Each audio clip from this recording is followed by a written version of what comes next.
video to be on because I might be answering and nobody is there on the screen. So they're busy having coffee or I don't know, whatever it is. So we are suggesting anyone who has the question.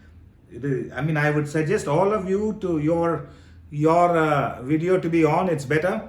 Otherwise, only for certain reasons, if your video cannot be on, it's fine. And especially those who have asked questions, I suggest it should be on. It is better. So, right. I guess we all set, because before I start the lecture, I got to switch on at least 3-4 gadgets here. And so that's the reason. So that is set? No. Okay. We'll start with the prayer. Gently close your eyes. Om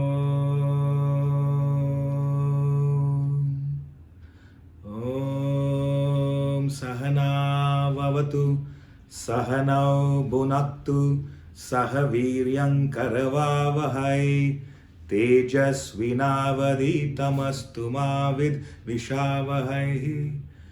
Om Shanti Shanti Shanti.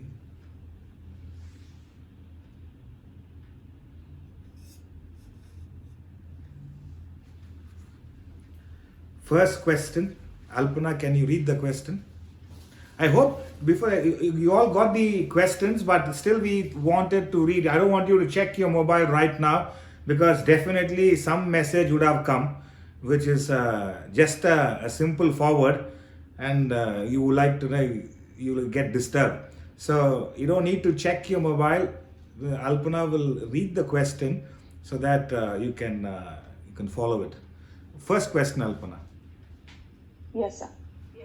First question is from Priyanka. When we observe our restless mind, we end up overthinking and become even more restless. How do we break this cycle? Repeating the question. Right. When we observe our restless mind, we end up overthinking and become even more restless. How do we break this cycle? Right. How do you deal with a restless mind? How do you break that cycle? Number one, restless mind is one which belongs to a selfish, self-centered person. A selfish person, how do we define, is one who wants the world to cater to their desires, their needs all the time. And the world we are living in, Priyanka, is not designed for one person. One person, the world you are living in, the world I'm living in, all of us were living in, is not designed for one person. I'm not saying you're selfish. Any selfish person wants the world to cater to their needs, to their demands all the time. So the world is not designed for one particular person. Therefore, the mind would be restless. Now, if you can, in the Vedanta Treatise book, imagine there is a cone. I tried to place the cone on its tip. There's a cone, and I tried to place the cone on its tip. It can never remain static. It will fall down. So I can understand the mind is restless, and you try to control the mind, and it becomes even more restless. Due to overthinking. So you've got to understand, number one, selfishness. Number two, you're trying to control. It's like you're trying to control a child with the help of another child. So now you have two children to take care. The mind is equated to a child, and you are trying to control a child with another child. It's impossible. You need an adult to take care of a child, to control a child. You can't have a child to take care of another child. So you need an adult to take care of it. So there is a beautiful quote by Albert Einstein. He says, you cannot solve your problems with the same intelligence that created it. You cannot solve your problems with the same intelligence which created it. You cannot control the mind with the same mind which has made you restless. So the first step is you got to stay with that sense of restlessness. When I stay with that, you got to become aware of your restlessness. then understand I can't control this. See, I mean, it is if I go along with the mind, I can't control this. The first stage, which you could be, is you have to feel uncomfortable in that situation. You say, this is not where I belong to. This is not where I belong to. This is where, when you go to that restlessness, stay with that emotions for a while, make a firm resolve. I don't want to be in this situation, scenario again. This is where you are forcefully bringing in the intellect. You're forcefully bringing in the intellect. This is where, from the standpoint of a consequence receiver, from a standpoint of a victim, you're moving into a standpoint of a position of a choice maker, a victor as such, from a victim to a victor. So the first is that awareness of that situation, and that's why if you're not even aware, it's a problem. They say an idle mind is a devil's workshop. Actually, it is an idle intellect is a devil's workshop. Your intellect, your thinking is idle. Your mind is very active, and that is a devil's workshop. So, therefore, understand whatever has gone wrong. The mind is restless. You have to move. One is you got to have a firm resolve. Number two, you have to move from being selfish to unselfish. Selfishness is me and myself. Unselfishness is you are able to accommodate others' interests. The first stage should be, as long as you find one selfish person who is peaceful and happy, not be possible. Especially in this lockdown, in this kind of a scenario, you find people who are extremely selfish. They're very, very affected, immensely agitated. So, number one, move from selfishness to unselfishness. Number two, make a firm resolve. I don't want to be in this scenario again. So what happens?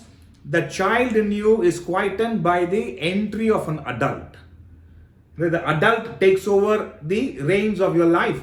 So then you are looking for avenues to help yourself.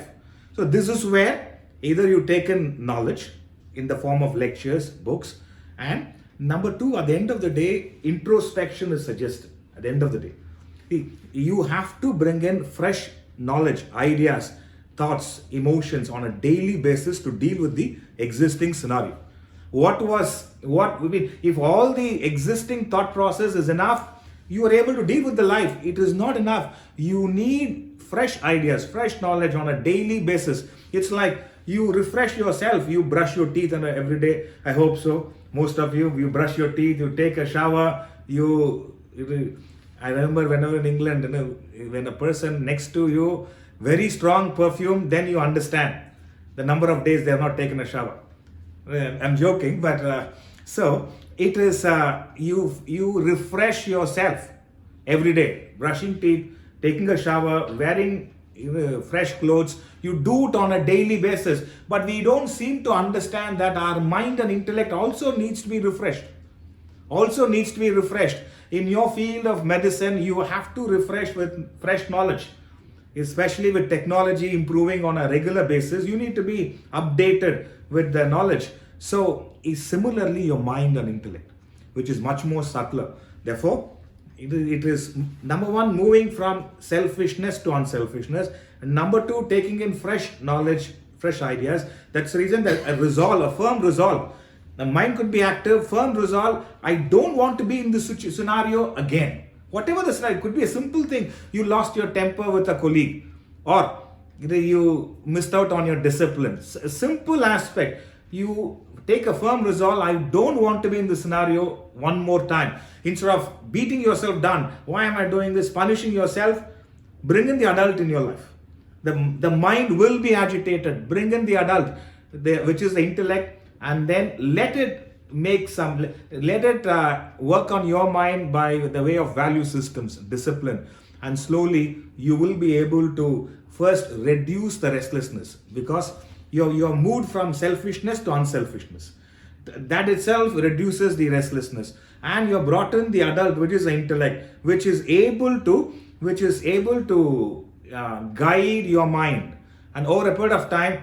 You see, I'm not suggesting you will never get restless. You will become restless, but you will bounce back much faster. Now, my guru used to tell us, in the ashram, he says, even if you fall like a tennis ball. All of us fall. Every one of us, we do go through falls in life. Even, see, as a seeker, even if you fall, you should fall like a tennis ball. That moment you rise up. Or the bouncing back is much higher than the fall. Don't fall like a hot potato. If it is only the mind, you fall like a hot potato. Nothing can be done after that. So watch out. Be cautious.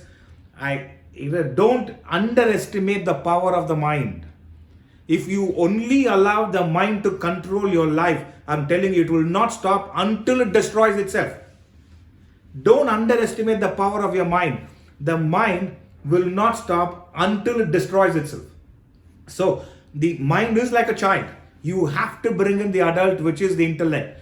And you, by force, you have to move from being self-centered to unselfish. There is no joy in being selfish. Anyone who is selfish, just observe their life. They cannot be happy. Each and everything can agitate them.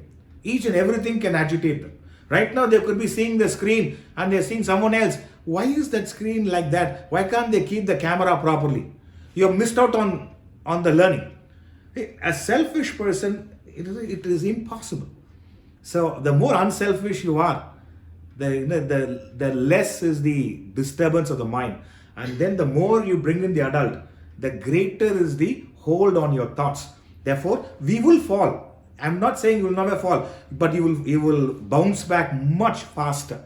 So therefore, previously, if you are getting restless 5 times a day, with the regular practice, unselfishness, and bring the intellect, which is adult, from 5 it will reduce to 3, and then to 2, and there will be a stage where you are doing very well. There is an indicator in you, which is the intellect is quite sharp enough, which before you may get agitated, there's an indicator. There is an impulse coming in. You almost become aware of the impulse of restlessness, and this is where you have done good. So it is therefore what happens, you are almost able to deal with it even before the problem arises. So it's like it is like you being a surgeon and a patient and dealing with a patient. It is much before this can be sorted out. You will gain that level of clarity. So work on it. It is not easy, but it is definitely possible to control your mind. The great Swami Vivekananda said, conquer your mind, you'll conquer the world. Fall a prey to your mind, you become a victim of the world. It's so easy to be a victim, but it requires a lot of courage and conviction to be a victor. And we have the potential in us, so we should never falter in this. The earlier in life you would try it out, you will have a beautiful life, Priyanka. Okay? You're okay, Priyanka? Okay. Next question, Alpana. The second question reads, how do we enjoy the present moment and gain objectivity, especially when we are feeling negative? How do we enjoy the present moment and gain objectivity, especially when we are feeling negative? The questioner is Priyanka. Again, Priyanka. The second question, very pertinent question. How to be in the present moment and be objective in spite of all the agitations a person goes through. I guess it's a common problem for many people. So watch out. See why we are not able to be in the present moment, or where are we in the present moment? That you should become aware. Where are we in the present moment? In the present moment, your physical body is here, but your mind may go anywhere. The mind may go to the worries of the past, or the anxieties of the future, or you could be very excited in the present. Imagine I'm going to ask you a few questions. You may not be listening to me now. You're very excited. Excited meaning how to answer that question. I don't know what question he's going to ask me. So your mind can become very excited. So 3 avenues. The mind deals with your past, present and future. With reference to the past, it may go to the worries of the past. Something you have done, you don't know what's going to happen. The worries, why did I do? The second is the anxieties of the future. Many people are suffering with that anxieties of the future. What is going to happen once the what do you call, the lockdown is lifted? Then what will happen to the economy, my job, my family, in every aspect? So the anxieties of the future or excitement in the present.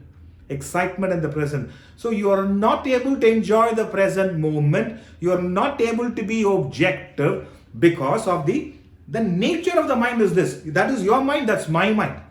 Your mind is like that, my mind is like that, everybody's mind is like that. Now the question is, how do we deal with it? How do we deal with it? Number two reason being, you are consumed a few roles of your life. It could be work life or your personal life, or when you are consumed by one role and there is a difficulty in that role that occupies your mind. That occupies your mind. Could be work, could be relationship, could be any other. One role or few roles of your life predominates your mind. Predominates your mind. Therefore, you're not able to extricate yourself from those roles. Therefore, you could be in a beautiful restaurant. Right now, I can't say that. You could have ordered a wonderful meal from a restaurant and it is delivered to you. It is right on your table, but you can't enjoy. You are not in the moment because one role has predominated your mind. Could be work or could be another role as a partner. It is predominating your mind, not allowing you to be in the present moment. Therefore, you got to understand that. So this will happen. In fact, we are brought into our life that way. That's the reason we always say we have to forcefully bring in the role of a spiritual seeker or a student of life. You got to bring in that role. If you are your role of a surgeon or a daughter, a friend, a partner, or whatever, no? If these are the only roles you deal with in your life, there could be one role which will pull you down. But if you have another role, which is the role of a spiritual seeker, a student of life, and you keep working on that role also, along with other roles, you bring in that role of a spiritual seeker or a student of life, or you want to work on self-management. That's another role you brought in as a seeker of happiness, of life, and you're working on that. The effort you put in that role will give you a certain sense of a witness aspect with reference to other roles. With reference to other roles, it's a leadership quality. Those who do not have this quality, when they get to a position of a leader, they can't be objective. They can't be objective. So that's why we say it is there is like an actor on stage. He's able to play the role of it could be Hamlet, and he's going through a lot of turmoil. Shakespeare's play Hamlet. We have Chella here. She's also an actress. She may play a role very well because she knows it is Chella playing the role. Not she may be very, very much passionate about it, can execute the role very well, but there is a notion that what is my real personality, and that there is a gap between the real personality and the acquired personality. That's why I say it is these are all acquired personalities. All the other roles, the one role, it is a real personality, which is the role of a spiritual seeker, when executed well, will help you to merge with your original personality. Original personality, which is the divine core in us. So, as long as you don't inculcate that role, if you don't create that role in your life, and you are a student of self-management or a spiritual seeker, that role will eventually, when you're working on that, it will eventually help you to deal with other roles. There is a witness attitude which comes in. So you're able to witness the other roles. And as a result, see, the opposite of being a witness is getting involved. You get involved. And then once you get involved, once you get identified completely, you get affected by it. So if you're able to do it, so that we understand all these roles are essential, which is Your role as a surgeon, your role as a daughter, your role as a partner, your role as a sister or a friend, all these are there. But what is that role which will help me to deal with all these roles? So it is the role of a surgeon, it helps you to make some money. The role of a daughter helps you to deal with, have some pure emotions. But role of a spiritual seeker or a student of life, you are working on your mind and intellect. That will give you that potential of being a witness to all other roles. And slowly that witness attitude becomes better. And then there should be a stage, Priyanka, where your own past looks like someone else's past. It's a beautiful stage. Your own past looks like someone else's past, and your own mistakes, you can remember them and laugh at it.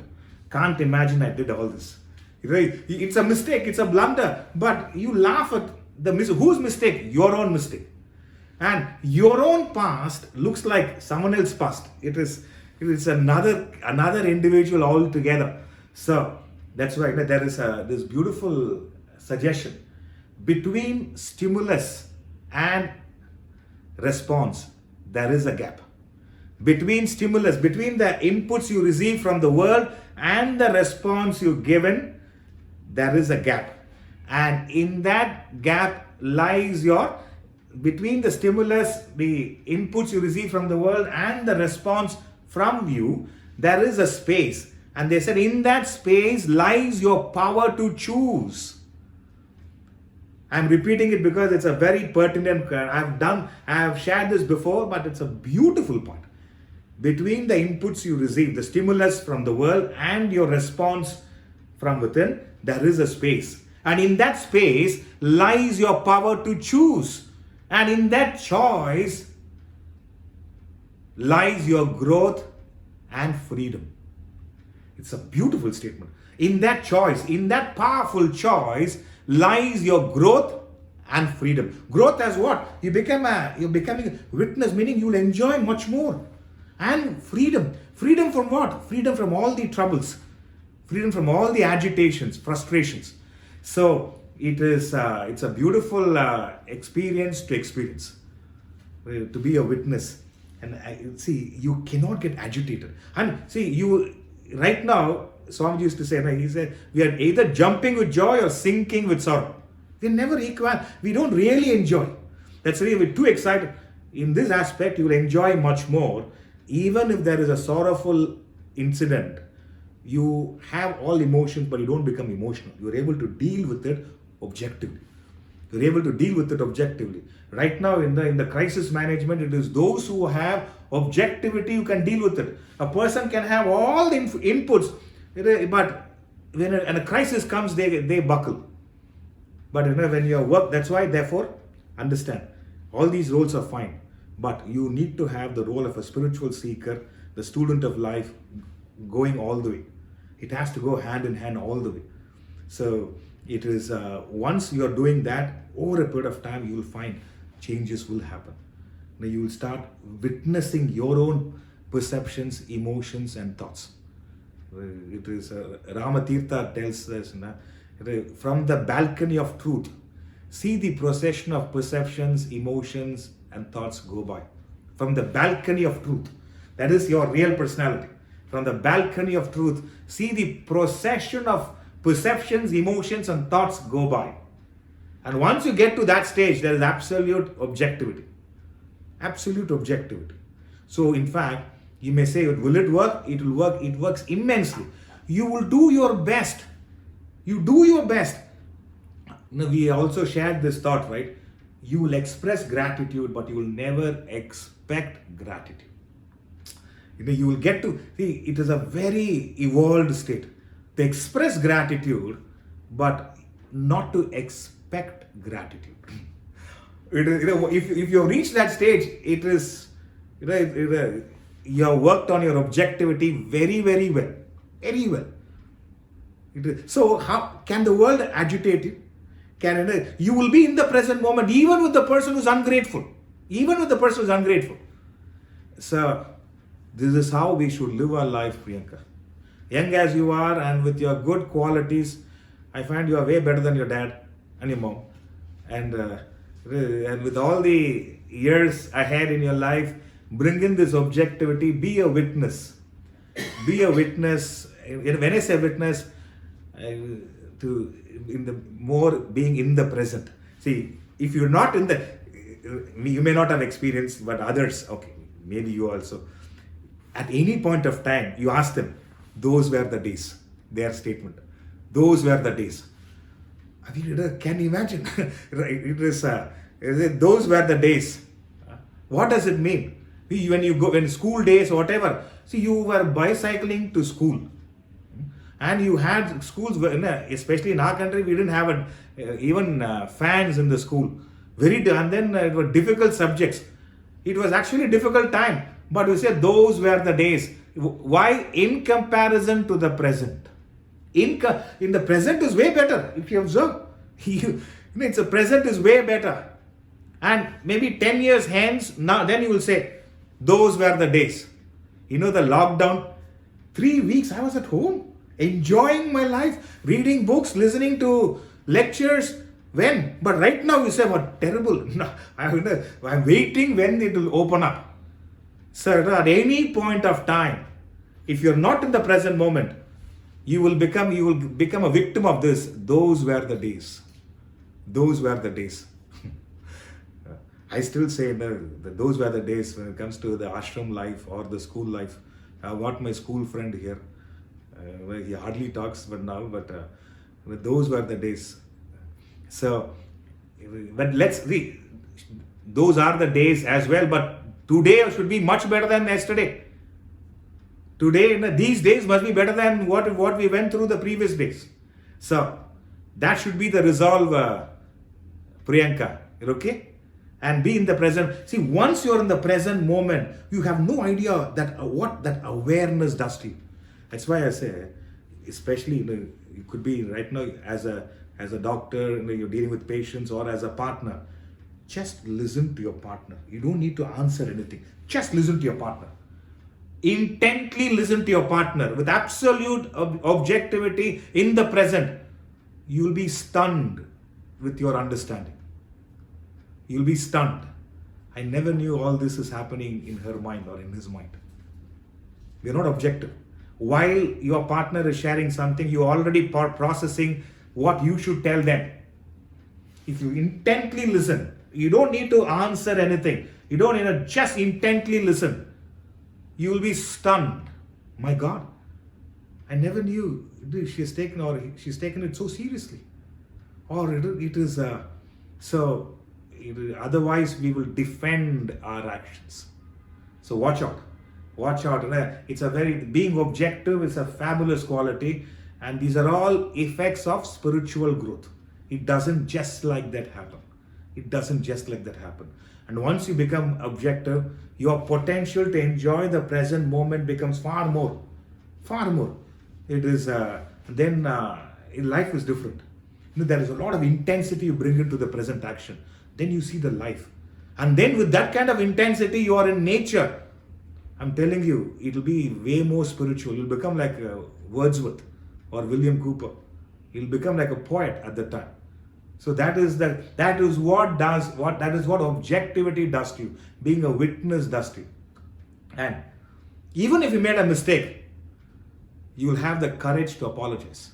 If you are a witness, that objective, even if we do make mistakes, we will have the courage to apologize. I'm sorry to say. I'm sorry. Needs a lot of courage. Lot of courage. Cowards cannot say sorry. Cowards can never say sorry. They will defend. If you're objective, you're a witness, you would have understood. I think I heard the emotions unintentionally. I'm sorry about it. I'm extremely sorry. Genuinely will say I'm sorry. Not with the way of it is. So once you do that, you are free. You are mentally free because you understood the impact you made on them, a negative impact. You've done it. Objectivity is the game of life, Priyanka. Never miss out on it. It is. That's why, young as you are, early in life, you get it. You have a beautiful life. Beautiful life. and especially in your field of activity, it demands objectivity. So work on that. Okay, you're okay, Priyanka? Yeah. Next question, Alpana. Question 3, there's a reference here. Chapter 6, verse 42 of the Bhagavad Gita. The translation reads, "Or he is born into a family of wise yogis only. Verily, a birth such as this is very difficult to obtain in this world." The question, is this state achieved by their sincere efforts in previous lives, or is it the divine grace? Right. The question once again, Ah. is this state achieved by their sincere efforts in previous lives, or is it the divine grace? The questioner is Ramya. I think it's Sini. Just check. Yes, I'm sorry, the questioner is Dr. Sini. Okay, Dr. Sini. Okay, yeah. Sini, nice to have you back. I still remember her son. Such a cute fellow. You have no idea. I hope he has not lost weight, huh? Sini? He has lost weight. No, he's not lost weight, sir. He's become a big boy, 19 years old. 19 years old. You have no idea how cute the son is. My God. Incredible. Everybody in there, they have to pinch his cheeks. Anyway. So, he is wise enough to be born in a family like that. Well taken care. Your son. So, Sini, it is actually your efforts with a certain influence of karma, law of karma. See, we are co-creators of our destiny. We are co-creators of our life. It is your efforts, your self-effort, which is the primary cause, plus the play of law of karma. Law of karma, what does it state? You are a product of the past, but you are also the producer of the future. You are a product of the past, but you are also the producer of the future. So, therefore, your efforts in the present life, and uncompromising, determined, consistent efforts you put in this life will start working on your karma in a certain way. Therefore, you would eventually deserve a birth in a family of wise yogis. So it is your karma predominantly, or from your standpoint, it's your karma. But at any point of time, we are a victim of the past, and we are also the creator of the future. At any point of time, you are a product of the past and the producer of the future. So, by acting well in the present moments, the right choices done properly, consistently, you create that future. You create that future. So, let's not be too concerned about the law of karma. But by the way you conduct yourself, by the right actions, choices you make, you are able to alter your karma. When I say alter your karma, it's like you have a overdraft in your bank of 100,000 dirhams, and right now you start depositing 5,000 dirhams a month, and there will be a stage where it comes to zero, and then still you are depositing. What happens? You have a positive balance. Previously you had a negative balance. You know what to do with it. There are certain choices, there are negative balance. But what were you doing? Consistently depositing. Consistently depositing. So from minus 100,000, it has become zero. And from again zero, it has become plus 5. And now you have plus 100,000. So focus on your efforts. And all these great people, they focused on their efforts. Therefore, the theory of reincarnation is you deserve such an environment, a family, whereby it's most conducive. It's most conducive. So it could be, see, there are so many princes who've been born. It is only why Siddhartha became a Gautama Buddha. There's so many Narendras who came, so many seekers. How come one person became Swami Vivekananda? So it is not just the family. It is, you are the co-creator of your life. You work on it. That's why he says, no, if you are that seeker, as I mentioned, the role of a seeker becomes stronger. What we call as a seeker develops a prasada buddhi. In the sense, you put in the effort you put in as if the way you work is as if everything depends on you. The way you work, the way you, in the spiritual path, you will do it as if everything depends on you. When it comes to the result, you surrender to that divine grace. You surrender to the divine grace as if everything depends on that divine grace.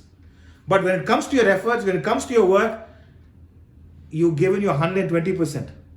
You will work as if you put in effort, as if everything depends on you. But when it comes to the result, you surrender to that divine grace, as if everything depends on that divine grace.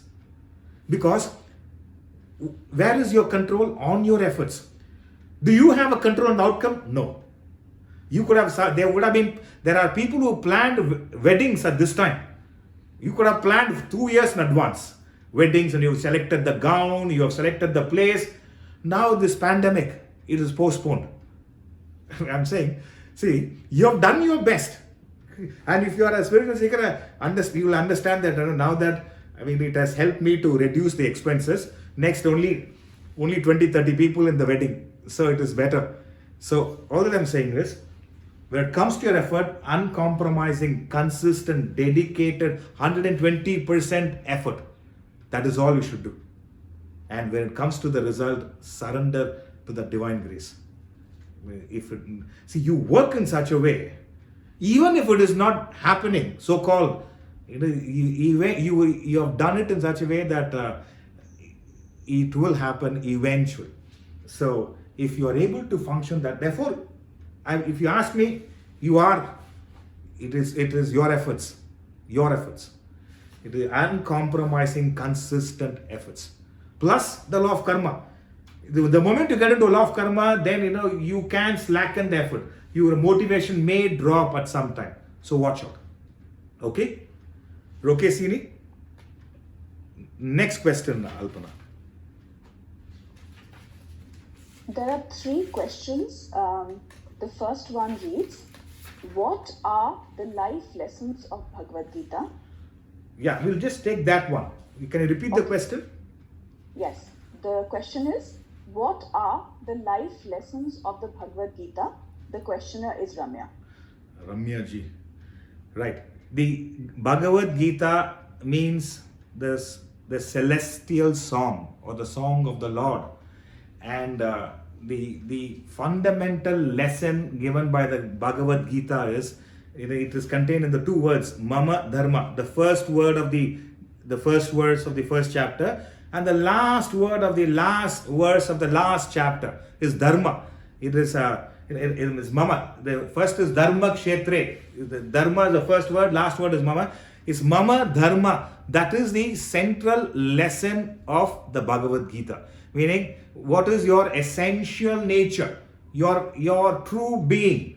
And it says the entire theme of the Bhagavad Gita, the lesson they want to convey to us is what is your essential nature.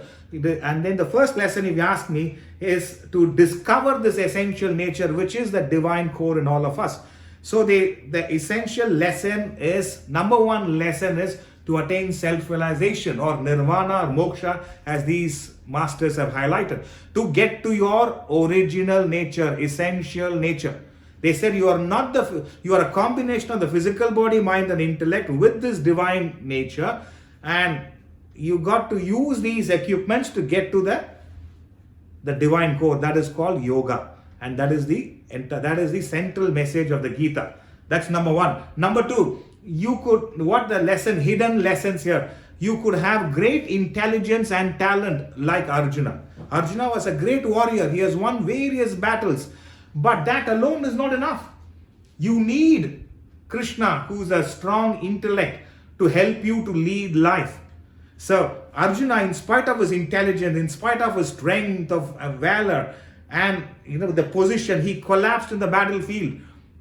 That's why Krishna had to revive him. Krishna had to educate him. So you may have intelligence, you may have talent, but it may not serve you at some times. So you need a combination of intelligence and a sharp intellect to deal in your life.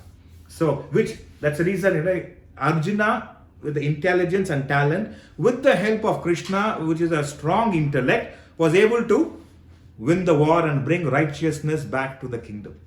Next, the third lesson is enemy is within in the form of desire.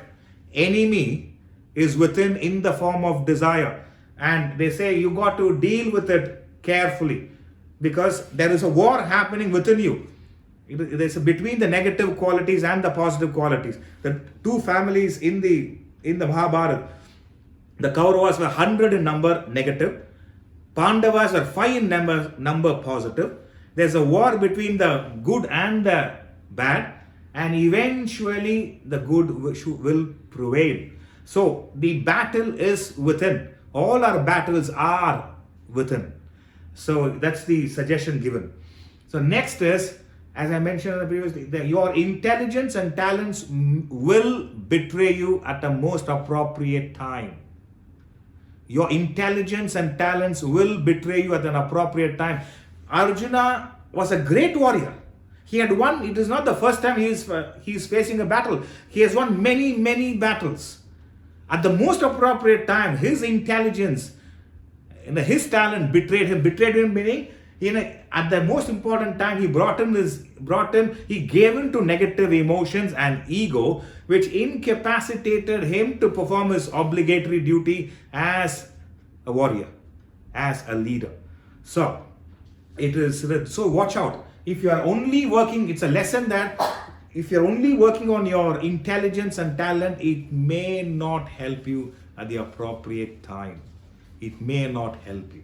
So you need to develop on your intellect. Next, number 5, importance of a guru, a teacher. We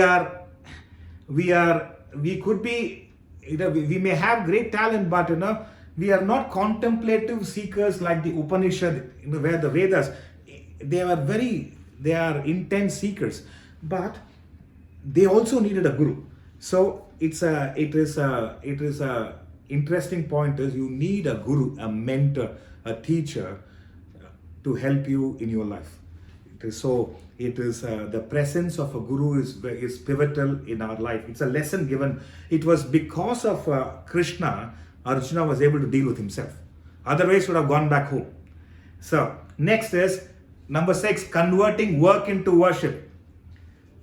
Bhagavad Gita is one text where it is a manual for improving on your work. It's a manual. There's an entire chapter on Karma Yoga, the yoga of action. There is no separate, even though there are chapters on Bhakti, the way Karma Yoga has been highlighted in the Bhagavad Gita, no other text has been given that kind of a relevance and importance. So one of the lessons is, it helps you to convert work into worship. It's a beautiful lesson of converting work into worship. Much, much needed now. Next, it talks about renunciation. It talks about renunciation, meaning renunciation is not giving up, but it's taking up the higher values of life. The fact being, nobody can give up anything. You can only take up to something higher. I am speaking a bit fast because there are another 7-8 questions to take. So it is not, therefore, it is not giving up. Renunciation, one of the lessons is not giving up, but it's taking up the higher. Arjuna didn't give up the role of a Kshatriya, of a warrior. He only took up to higher values in his position, in this field of as a leader. Therefore, he was able to bring back righteousness. So another beautiful quality, it is a lesson is on renunciation. It is not giving up. It is moving up. So, and the next one is that the Bhagavad Gita is one text which highlights the 3 yogas. The 3 yogas which precedes meditation. The 3 yogas which precedes meditation. So I'm just looking where Ramya ji is. Shouldn't want to put on. Okay. Right. Okay. So 3 yogas precedes meditation. In the present world where meditation has been is sold like a common commodity. Anything, especially these days, Every spiritual master is selling meditation. I'm not against it, but all that I'm saying is there are three: karma yoga, bhakti yoga, jnana yoga, yoga of action, yoga of devotion, yoga of knowledge, which leads to a state of renunciation, and renunciation leads to meditation, and through meditation you gain samadhi, that self-realization. So a thorough process highlighted in the Gita. Next, the importance of Shraddha, faith. It is highlighted, which is consistent effort. An entire chapter is dedicated to faith, Shraddha. So this is that consistent effort is an essential quality. And next is the play of gunas, sattva, rajas and tamas. The highest quality, the mediocre and the low quality of your emotions and thoughts. How these quality of emotions and thoughts have an impact on your life. And when you work on your sattvic quality, which is the purest quality of emotions and thoughts and actions, how it has an influence on your mind and intellect. And that is highlighted. In fact, another lesson 11 is the caste system. It is one of the people talk about the caste system in India.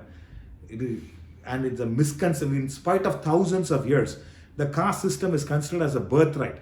It is not. The Bhagavad Gita highlights it is the combination of your sattva, rajas and tamas, which qualifies you as a brahmana or a kshatriya or a vaishya or a shudra. I mean a priest or the spiritual teachers class, and then the leaders, the warriors and leaders, then the businessmen and professionals, and the labor class. It is that you're the play of sattva, rajas and tamas, the three qualities of thoughts. This combination creates this caste system, which still very, very, very few know that. And as a result, there's been such a disaster which has happened. So it's a beautiful lesson. Just because you're born to a Brahmin family does not mean you're a Brahmin. Or just because you're born to a Vaishya family does not mean you're a Vaishya. Or I mean, you're born to a trader or a business family does not mean you want to take up to that. I've been born in a Vaishya family, but it is far from. If I was in business, I would have been a terrible businessman. If somebody comes and asks, and if somebody, Rakesh, comes and asks me, this I want for my friend, please take it. It might take 3 years for me to give, it's okay. I'll be a terrible entrepreneur if I was in business. Because that's not my nature, because that's not the combination of my sattva, rajas and tamas. So, caste system. Then, the beautiful lesson given is the concept of yajna, or the sacrifice. How every perception, action, emotion and thought can be converted into worship, how it can be a reminder of divinity. In chapter 4, they highlighted 12 kinds of sacrifices, where every perception, every action, every emotion, every thought can be a reminder of divinity. It's a beautiful lesson given. And then it says in a general lesson is it can help anyone to revive their life. It is a text where it is not meant for Indians or Hindus.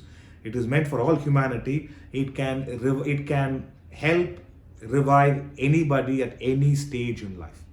Then the last one I would say is it gives you the elusive combination of experiencing mental peace and material prosperity at one go. You gain the mental peace and material prosperity at one breath.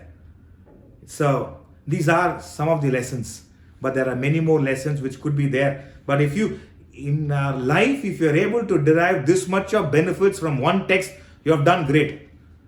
But these are okay, but what about that? That you forget. You try and learn these lessons first.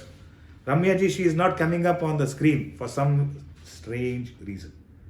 So the next question, Alpana. Question 5. What are the benefits of reading the Bhagavad Gita? What are the benefits of reading the Bhagavad Gita? The questioner is Ramya ji. Right.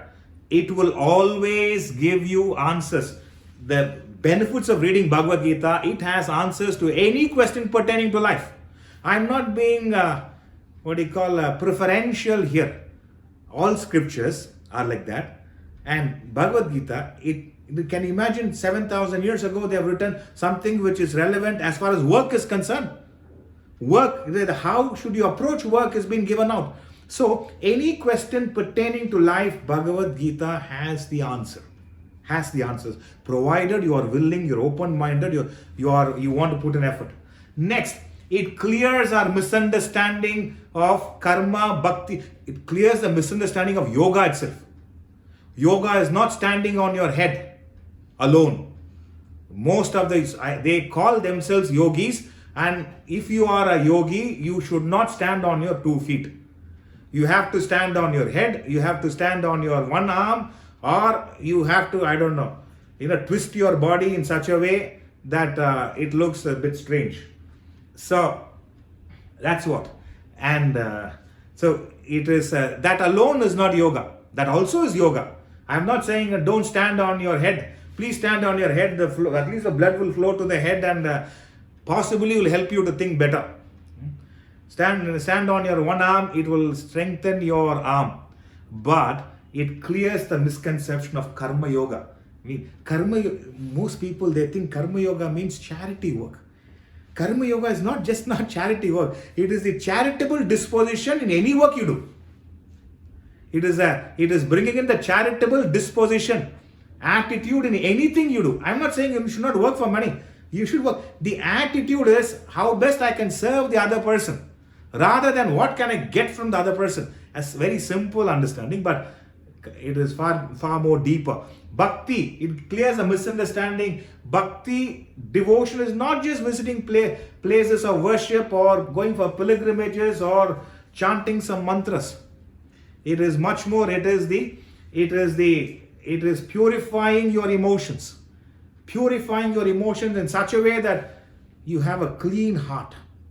Clean heart. As a result, divinity descends on your mind. So that's how it is. So, and then at the level of jnana yoga of knowledge, it is not merely an accumulation of information. It is not an accumulation of information, or it is not your presence in a spiritual place. It is the transformation of the information you have taken in. As a result, you are a different being altogether. A different being altogether. Therefore, reading the Bhagavad Gita will help you to correct your attitude from being a beggar. We're actually, we have taken up to the spiritual path, or as a beggar, you beg in front of God. I need this, why don't you take care of me? You are begging. That it removes the begging attitude, and then you become a co-creator in your life, meaning you put in all your efforts. If only reading the Bhagavad Gita, that begging attitude goes away. All my classmates, they will know that. If only, we should go to the place of worship. There could be 1,000 things to ask, but you refuse to ask. Refuse to ask. I'm telling you, you have done well. You have done well. There are very pressing things to ask, but you go there, you pay your obeisance, you offer your gratitude, your thankfulness, and come. You have done well. So, it is, these are the benefits of reading. If none of these things work, reading the Bhagavad Gita will help your throat muscles, will help you to learn the Sanskrit language, which is a beautiful language, and it will help you to boast when you go for a dinner get-togethers or Zoom meetings. You can chant a particular sloka and impress others. The impact is very less. If this is the only thing. But if you read, again I want to remind what Swami Chimyananda mentioned. Some of you will be aware when a lady went up and said, I have gone through the Bhagavad Gita twice. And he said, has the Bhagavad Gita gone through you? That's the main thing. The Bhagavad Gita should go through you. It should bore a hole. It should become a part of your DNA. So that is what it is. So benefits of reading the Gita is humongous. Next one. Question 6. How is Bhagavad Gita different from Upanishads? The questioner is Ramyaji. How is the Bhagavad Gita different from Upanishad? Upanishads and the Bhagavad Gita convey the same message. They are not different in the sense of the message, or the core message is the same, but the way it is given out is different. Bhagavad Gita is an elaborate text. Upanishads are short, cryptic text. Some of the Upanishads are only 15 or 20 verses. The Bhagavad Gita is 700 verses. In simple terms, the Upanishads are like punch dialogues. And Bhagavad Gita is a never-ending television serial. It started off 5 years ago. They're still dating. They have not yet decided to marry. That is, I'm not equating it to Gita, but I'm saying it's a prolonged television serial. There are people right now, they say binge watching. I saw the entire season. Some of the seasons are 24 episodes continuously. You see, it's like that's Bhagavad Gita, and Upanishads are just 20-minute episodes. It's like that. Entire thing is conveyed in it. Entire message is conveyed. So that's the Upanishad. So that doesn't mean Gita is any less. We are in a stage where you need those mega serials. You need that mega serials. You need binge watching to get that message. That is what it is. So the message is one and the same, but the way it is delivered is different. That's all. It caters to the present need, which is mega serials. You need 5 seasons to understand certain aspects of life. It's like that. So, and that is a difference between Bhagavad Gita and Upanishad. So, but the watching, it's like when you go through the Bhagavad Gita, you will gravitate yourself to a state of a position of a Upanishad. There will be a stage where you'll be doing it. In fact, after the Tuesday, once we finish the Vedanta treatise, we're going to take up the pearls from the Upanishad. I've simplified even that. There are 4 Upanishads. From that, we are taking only the core mantras from it to discuss. So we'll be doing it in the Tuesday morning lectures. Okay. Next one, Alpana. Question number 7. I understand mathematics and science helps one to develop logic and to stop people from believing in superstition. How does classical literature help? The question again. I understand mathematics and science helps one to develop logic and to stop people from believing in superstition. How does classical literature help? The questioner is Sagar. Right. Sagar, nice question. How does classical literature help? He studied in the United States, paid through his nose. And then having gone through all that, now you say classical literature, which I could have got it here on YouTube itself. So it's a good question. Mathematics or science will help you in honing your thinking skills. It makes you more logical.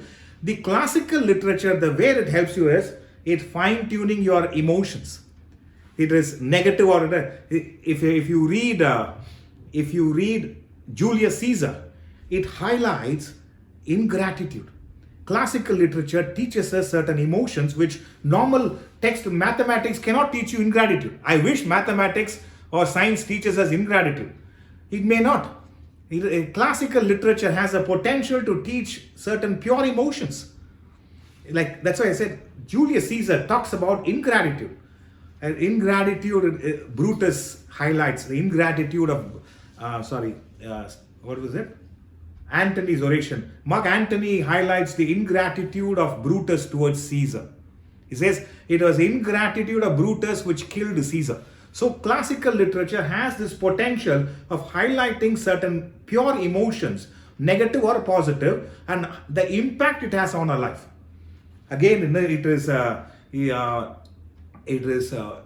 you have read Oliver Goldsmith, Vicara Wakefield, it talks about love. 150 years ago, he writes about about love. He says, love is an emptier sound the modern fair ones jest, on earth unknown or only found to warm the turtle's nest. He says, love is an emptier sound the modern fair ones jest. I love you, darling. I love you, dear. It is how in the telephone also, especially other countries, when you say, love you means, bye. Nobody says bye. No, love you means, okay, I don't have time, I got to put the phone down. Love you. It is it's an emptier sound the modern fair ones jest, on earth unknown or only found to warm the turtle's nest. So, classical literature helps us to understand certain pure emotions. It is the various literature. It's even Ramayana or Mahabharata. They're all classical literature which conveys a certain message.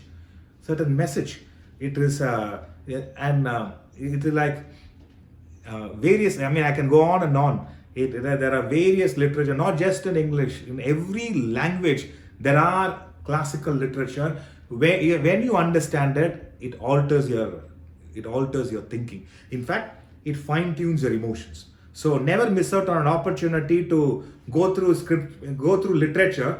I mean, it may be difficult to understand Shakespeare in English or the Ramayana or the Mahabharata. It conveys a certain message. Could be Ramayana. If only Kaikeyi didn't heed to the suggestions of Mandira, the whole Ramayana wouldn't have happened. So, all that you need is one negative thought to take in. So, that there are hidden messages. So, classical, one is, the advantage is the language. You would start appreciating the language. The much more important is the content, the philosophical implication. So, the science, mathematics will help you to hone your logical and analytical skills. Classical literature will help you to bring in pure emotions. And classical music will help you also. Listening to classical music, it does something to you. So Sagar, next time, whatever is your classical literature you are inspired by, go through it, and instead of reading any other casual text, you can read classical literature in any language. Whatever in English, there are enough and more. There could be Shakespeare, could be William Wordsworth, Oliver Goldsmith, Matthew Arnold, or in every language there are phenomenal literature works which will incredibly help you. Incredibly. These are all given for our benefit. And what do we read except the news online? You want to know how many COVID cases. I'm not talking about you, generally. It is and doesn't help us. Then when somebody asks Swamiji, it says, a newspaper reporter asks Swamiji, what is your message for our readers? He said, read not times, read eternities. And it was from the Times of India. The message, read not times, read eternities. Scripture. You're okay, Sagar? Yeah. I have one doubt. Yeah. What about listening to bhajans without knowing the meaning of it? See, bhajans, provided it doesn't provoke your weak emotions, that's all. Bhajans, kirtans, it's provoking weak emotions. It is, you're going through some suffering, you're there and then predominantly processing that suffering. It will not help. It will not help. If the bhajans can make your mind purer, the devotional music helps you to surrender your ego, you're better off. Otherwise, you will go ask, who is singing? I like his voice. I like her voice. And sitting there, and then something has happened and your emotions come up and you are unable to deal with it, all the crying. You find 9 out of 10 in these kirtans and other fellows are crying. Nothing spiritual. And because they can't cry in other places, they sit here and cry. It doesn't help. It's a waste of time. It's a waste of time. And in fact, it will make you dependent on it and you will suffer more. You think that's a place. See, it is, if you go through that and something in you becomes better, meaning that bhajan, that kirtan, that chant helps you to connect with some purer part of you, then it's better. If it is making you a victim to your own weak emotions, it's like going in a circle and it will not help you. In fact, it will be detrimental over a period of time. So watch out. If you listen to it, you should listen to it in such a way that it caters to your pure part of your mind. It touches your heart, but not in a negative way, not processing your negative emotions. Why this happened to me? I don't know, and then you're crying there. I'm not saying you, Sagar. I'm saying you listen to it, and you should, if that feeling of thankfulness, gratitude magnifies, it's okay. And it gives you that space to deal with it, it's okay. But that is not bhakti, It's a minuscule aspect of bhakti. So, in fact, the more the attitude of gratitude you develop, the better you are. Okay? Should we listen to it even if we don't know the meaning of it? See that if you even don't know the meaning of it, then get to know the meaning, it will be better. Get to know and many of the bhajans have no meaning. It's like glorifying Krishna in 20 names. It's like your mother calling you, Sagar, I don't know, another 20 names. If I am listening to it, I'll be annoyed. What's happened to her? So many of the bhajans have no meaning. It's pure emotion. If you have suffering, you will process suffering. If you have gratitude, you will process gratitude. So it depends on the quality of the thoughts and emotions with which you attend these sessions.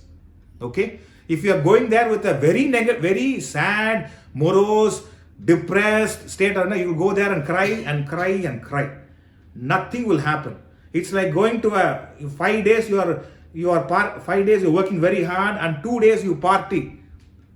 2 days, 2 nights you fully party. Then what happens? A Monday morning you have to go to work. Again, nothing about the partying is not really helped you. So that's how it is. I'm not against bhajans, please. I'm saying if the bhajans can help you to a state of silence, it's fine.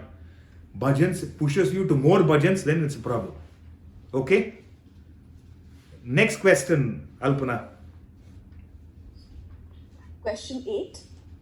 If, for instance, I have to take a decision which would have a negative impact on someone else, like I happen to fire 2 employees working under me because of a malicious malpractice, they lost their livelihood.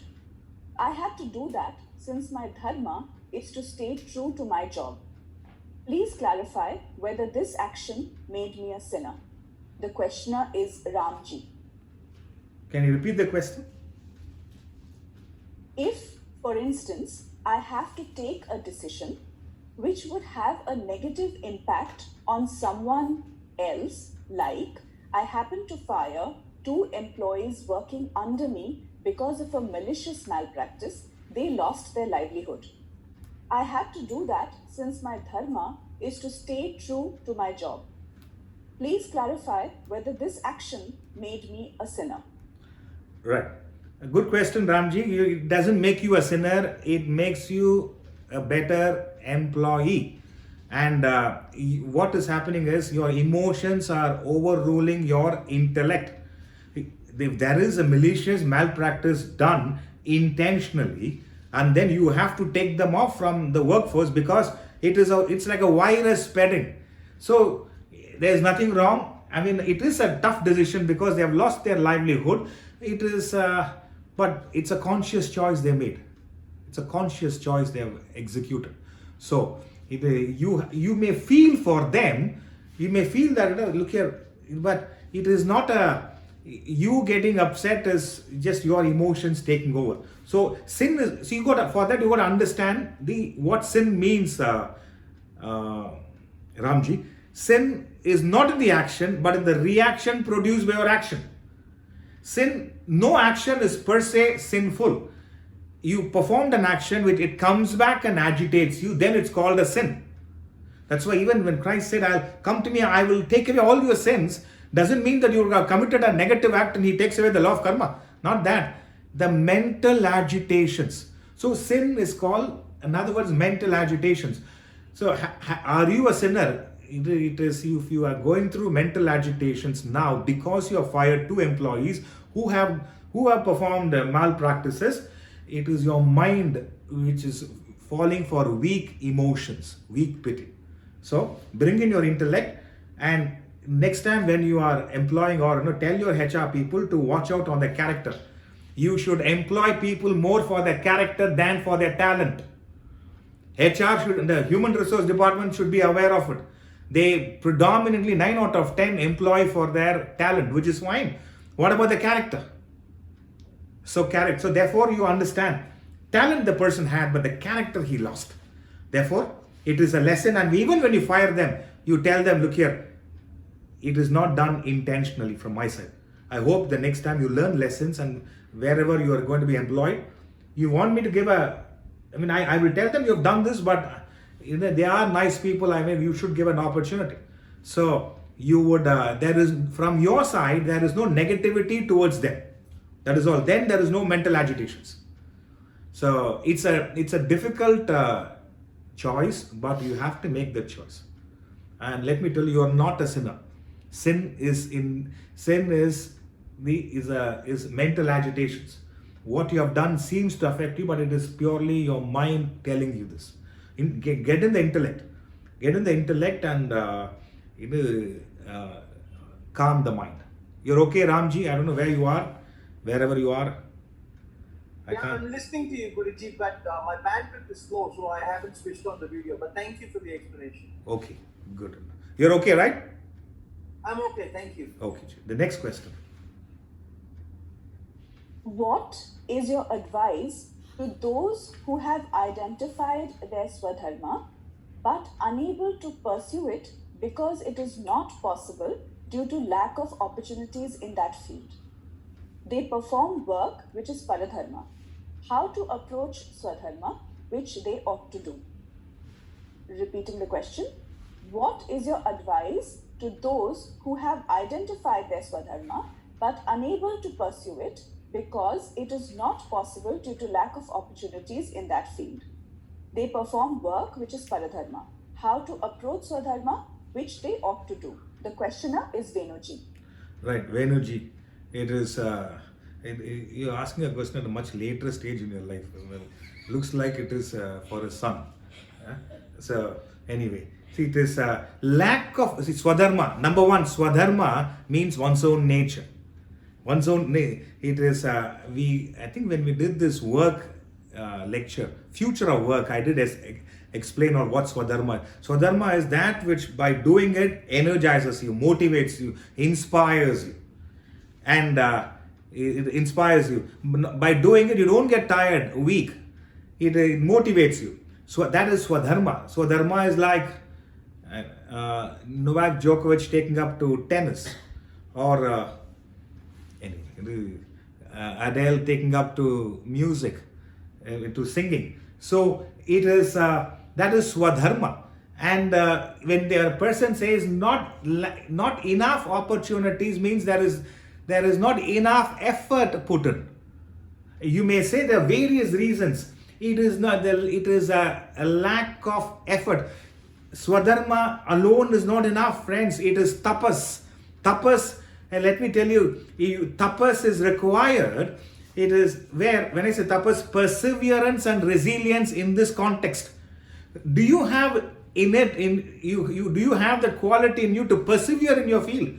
You have chosen, this is my nature. When I say Swadharma, it is this is my nature. You have selected it, but do you have the perseverance to go through it? Perseverance meaning you don't give up on that pursuit. You don't give up on that pursuit. It's easy to give up, but it is extremely difficult to hold on and work on yourself. I remember watching one interview. He said, be so good that they can't miss you. They can't avoid you. Make yourself so talented, so good, they can't avoid you. That's why I'm saying, it is. So if that aspect, if that is there, you make yourself so good that they can't afford to ignore you. They can't afford to ignore you. So that is what I'm saying. What is preventing from the perseverance is a fear of failure. There has to be some fear, some negative emotion which holds you back.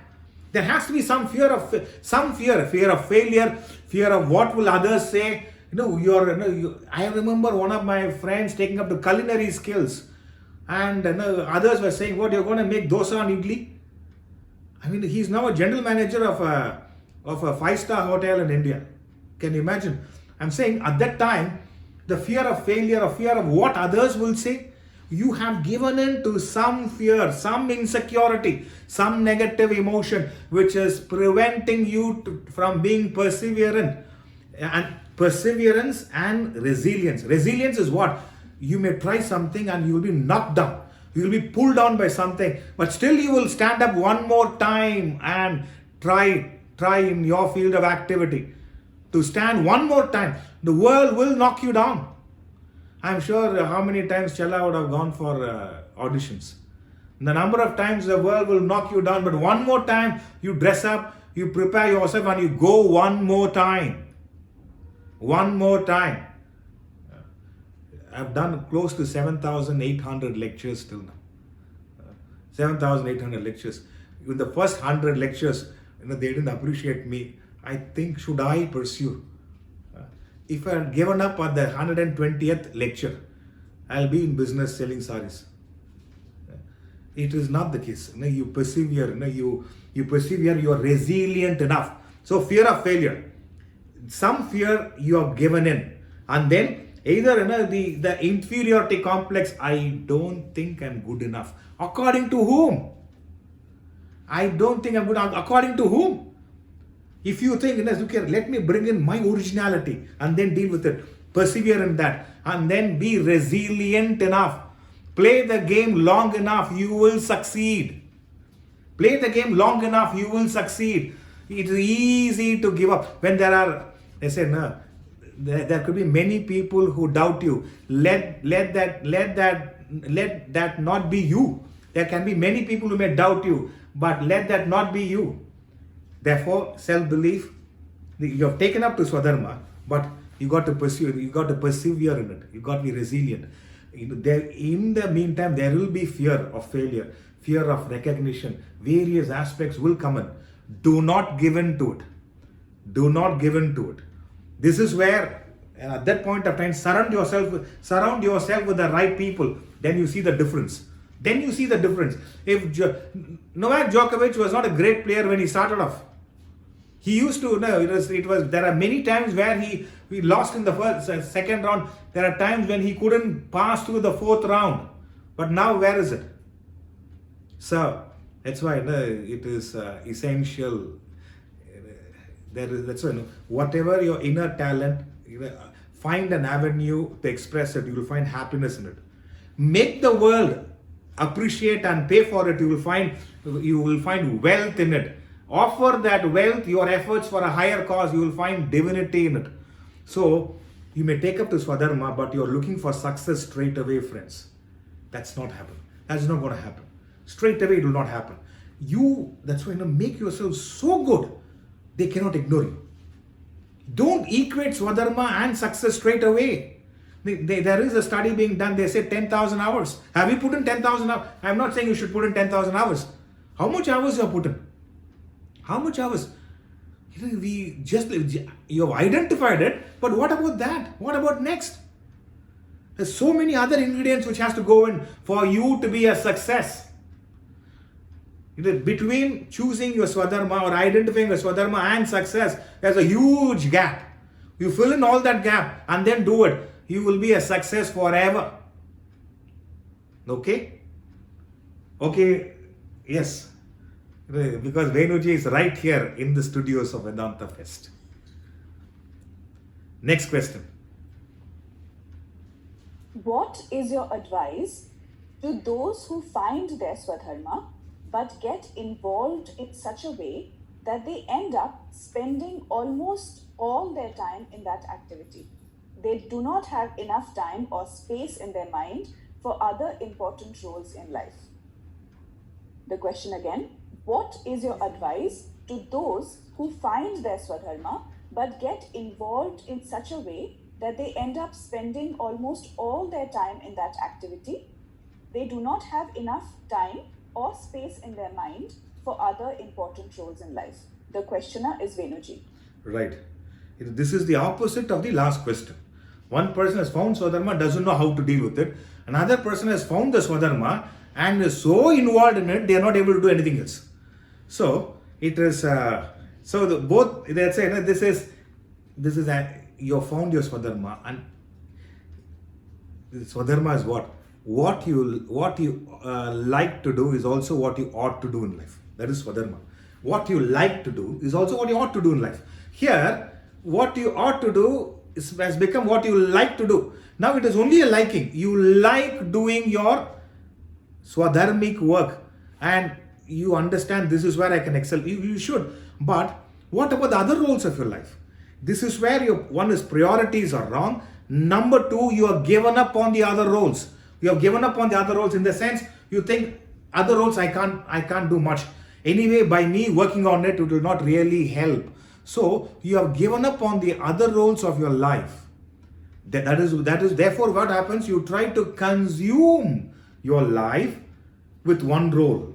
You try to consume your life with one role, which is your Swadharma, your nature. Imagine you work and work and work. When it comes to your other roles, you hardly spend time, hardly spend effort. In the sense, that's when either you think by me putting in effort, nothing much happens. You are given up on those roles. You're compromised on those roles.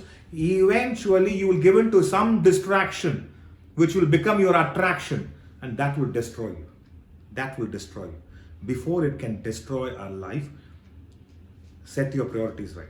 Work is very important. Family is also important. Health is also important. There are people, they're working, they don't take care of health. Once it hits them, then they will start working on that. So it is just again a mind-led activity. No intellectual supervision in whatever you're doing. There is no clarity. Even though clarity, there's no willingness to put in effort. That's why, set your priorities right. When I say priorities, what is it you associate value with? Work is very important. It cannot consume everything, all your time. So there's something radically wrong in your thinking. You have given up on something here. You've given up. You've given up on some roles of your life because you say, even if I put in effort, it will not work. Therefore, you've given up. I'm telling you, therefore, since you can't be in yourself in those roles, you will try to fill your entire time with this work. And there will be a stage where you're frustrating yourself. And that frustration may lead to some distraction, which becomes your attraction and causes all the troubles, disappointments in life. So watch out. Take corrective actions, corrective measures well in advance. Have equal, work is important. Other roles are also important. Health is important. Relationships are important. Wealth is important. All those things you may know, but if you're not putting in effort, you're procrastinating. You have to face the music sometime. And let me tell you, if you're tough on yourself, life becomes easy.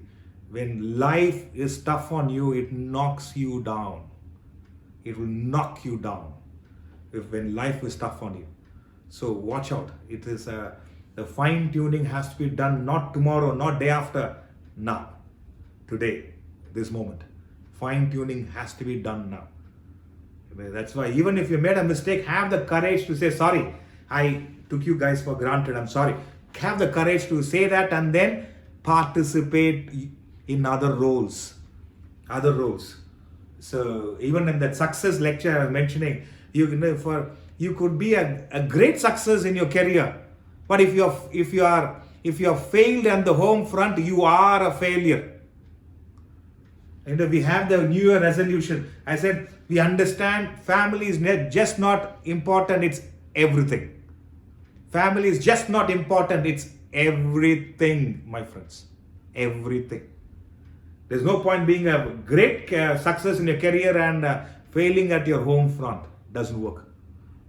I mentioned at the appointed time, you have to face yourself you have to see yourself in the mirror before the real exit happens. At that time, if there is a regret, a remorse, it will be a torture. So watch out. You're postponing it if you're not careful. Next question. What is the relevance of Bhakti Yoga to a warrior, Arjuna, who is about to kill the enemies who are his own relatives and gurus, while Bhakti Yoga teaches virtues such as ahimsa, forgiveness, and compassion. The question once again, what is the relevance of Bhakti Yoga to a warrior, Arjuna, who is about to kill the enemies who are his own relatives and gurus, while Bhakti Yoga teaches virtues such as ahimsa, forgiveness, and compassion? The questioner is Ramanji. See, it is Ramanji, the Bhakti, even though it highlights ahimsa, forgiveness, when it comes to the battlefield, ahimsa is not the ahimsa is not non-injury at the physical level. Ahimsa is the refusal to inflict pain towards another person at the level of your thoughts, words, or actions. It is much more than that. Much more. Ahimsa, non-violence, is not non-injury at the physical level. It is a refusal to inflict any kind of pain at the level of your thoughts, words, or actions. So it is also included. See, therefore, bhakti, it is not, when it comes, Arjuna is a warrior, and what does anyone has to do is to perform their obligatory duties. In the same Bhagavad Gita highlights, karyam karma karotyaha sa sannyasi sa yogi, he says. Whoever does their obligatory duties to their best is a yogi, is a sannyasi. So it are two different contexts. Here, the obligatory duties of a Kshatriya for Arjuna is to perform the duties of a warrior and bring back righteousness. That is all. And Krishna, even though he gives out the entire Bhagavad Gita, every effort was taken for a peaceful solution. It was not that straight away they went and attacked like some countries because oil is there, or I don't know, whatever is there.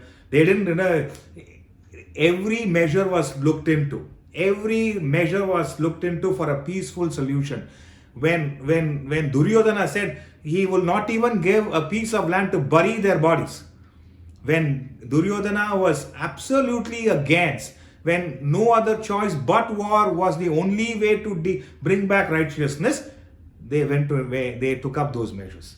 So you've got to understand the context, and it is the bhakti is a different context altogether, and ahimsa is much more purer. Forgiveness, it is you cannot. See, the idea was to bring back righteousness in that kingdom, and it was ruled by unrighteous people. So this was the way to bring back, and eventually brought back the righteousness. But we can take up this question again. I'm overshooting the time, so think about it, friends. These are all. I wanted to do one question answer session, so the questions came up a bit late. But next week we'll get into the text. We'll continue with chapter 7, verse 7 onwards, I guess. So it is almost an hour and a half till now. So I hope most of your questions are being answered, and think about it. See, I always say questions itself comes when you think. If those who have not asked questions are those people who didn't think. If you think, if you contemplate, if you put in effort, you will be confused. You will find some, how can this happen? See, the question of bhakti and karma comes in. Therefore, Ramanji asked this question.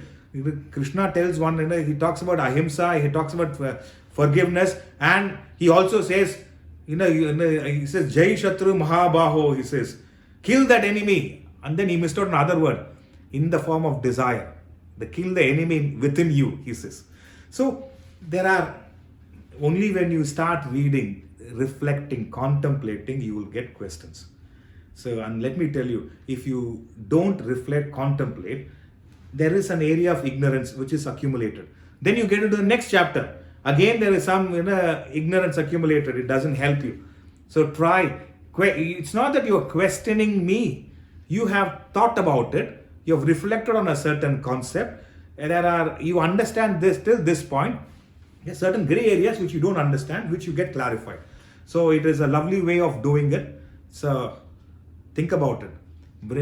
It's like stretching your mind. These are all wonderful stretching exercises, and more you do, what it does to your mind and intellect, your thought process is incredible. So look into it.